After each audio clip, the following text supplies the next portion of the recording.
છીએ દિયોદરમાં અને દિયોદરમાં મતદારોનો જે મિજાજ જાણવા માટે જે 2024ની લોકસભાની ચૂંટણીને લઈ બનાસકાંઠામાં એક તરફી ભાજપમાંથી રેખાબેન ચૌધરી અને કોંગ્રેસ તરફથી ગેનીબેન ઠાકોરને ઉતારવામાં આવે છે, ત્યારે અમે જે મતદારોનો મિજાજ જાણવા માટે પહોંચ્યા છીએ દિયોદર શહેરમાં.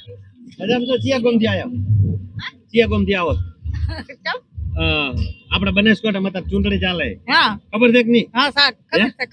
જેનું વાતાવરણ છે હાલ, જેનું બોલો બોલો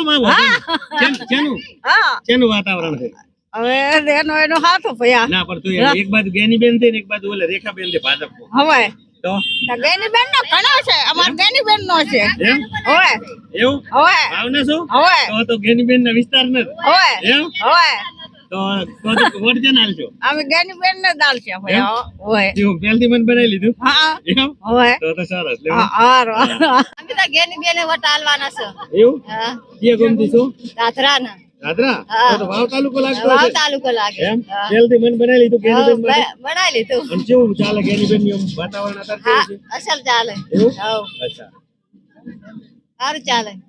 શું નામ છે? મારું નામ લીલાબેન. લીલાબેન હા અચ્છા તો ગેનીબેન નો જીતાડવા માટે તૈયારીઓ કરી દીધી? હવે તૈયાર જ છે. એમ? હવે સર જે ગુલાલ અડતો હશે ભાગ લેજો. નિશાદ દાદા હવે વાહ કયા ગામના? ડીસા બાજુના ચૂંટણી ચાલે છે, શું કે છે? ચૂંટણી ચાલે અત્યારે હાલ ગેનીબેન ને રેખાબેન બે કેને હાલશો વોટ? વોટ હા વોટ તો અમારા જેને હાલવો છે એને હાલશે ભાઈ. હવે તો પણ વોટ તો કરશો ને? વોટ તો કરશે ને. કેને કરશો? ભાજપમાં કોંગ્રેસમાં?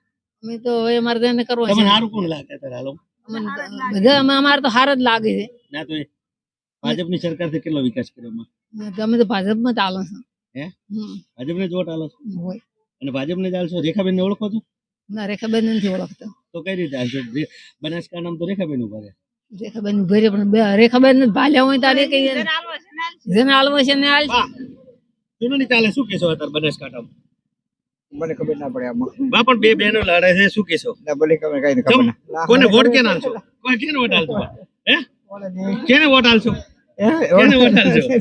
એ બા વોટ કેને હાલશો? વોટ તો કરશો કે નહીં કરો?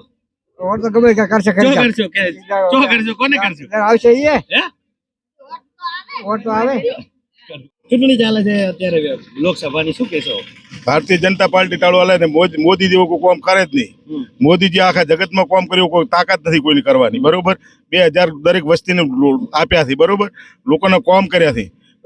ભાજપ સિવાય કોઈ વોટ જ ના હાલે, મોદી સિવાય વોટ જ ના હાલે. મૂર્ખો બીજાને વોટ હાલે. બનાસકાંઠામાં ભાજપમાંથી ઉમેદવાર કોણ છે? હે રેખાબેન ચૌધરી. ઓળખો છો?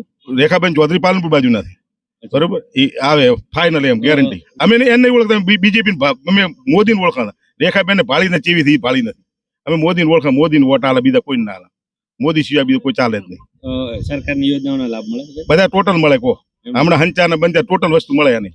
એના જેવો કોઈ લાભ કોઈ હાલતું જ નથી. બોલો શું કે છે? ચૂંટણી ચાલે, ચાલવા દેવા આપણને શું વાત હાલ બનાસકાંઠામાં બે બહેનો ઉભી છે. જે બેન ઉભી છે હવે એ તો ઠીક લાગશે એમ થશે. બેન જે પસંદ 15 તારીખ પછી વાત. આમ તો નક્કી થોડા ઘણું તો કર્યું ના હાલ તો કોઈ નક્કી નહીં. થોડુંક તો નક્કી કરી દેશે. કોઈ નહીં હાલ કોઈ અંદાજ કોઈ કોણ કોણ ઉમેદવાર છે બનાસકાંઠામાં? બનાસકાંઠામાં હાલ તો કે રેખાબેન છે ને ગેનીબેન ઠાકોર. ગેનીબેન ક્યાંના છે ને રેખાબેન ક્યાંના?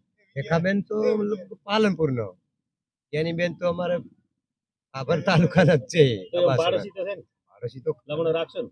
એ તો હવે 15 તારીખ પછી ખબર પડે. હાલ તો શું તોય થોડા ઘણું તો પાડોશી ફોર્મ ભરાય પછી કોઈક વિચાર કરીએ. તોય એ તો હવે જેવો મૂડે.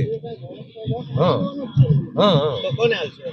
હાલવાનો છે તો વોટ તો હાલવું જ પડશે ને, ગમે એકને તો દેવું જ પડશે. તોય આમ થોડા ઘણું નક્કી કર્યું? ના હાલ કોઈ નક્કી નહીં. ના હાલ તો ગેનીબેન તો પાડોશી છે. એની બેને પાડોશી છે. કઈ જે રેખાબેન ને કેટલા સમયથી ઓળખો છો? આપણે એમને નથી ઓળખતા. રેખાબેન તો ભાળે જ નથી 50 થી એવું? હા ગેનીબેન ને તો ભાળેલા છે. અચ્છા તો પછી શું કરશો હવે? ઈ તો હવે ડિસિઝન તો હવે પછી લેશો. હાલ તો શું થાય છે પછી વાત.